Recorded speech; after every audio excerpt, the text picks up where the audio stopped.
Matapos ang oil price hike, may good news naman para sa mga motorista sa susunod na linggo. Namumuro kasing magka-rollback.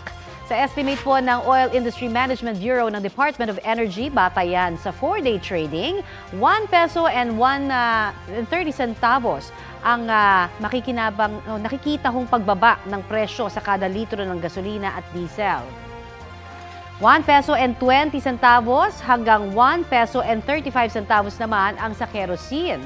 Sabi po ng DOE dahil yan sa pagbaba ng demand sa krudo sa China at Amerika at muling pagsigla ng oil production sa Libya. Pwede pa yang magbago pagkatapos po ng kalakalan ngayong Biyernes. Kapuso, para sa mga maiinit na balita, mag-subscribe sa GMA Integrated News sa YouTube. Sa mga kapuso naman abroad, subaybayan nyo kami sa GMA Pinoy TV at sa www.gmanews.tv.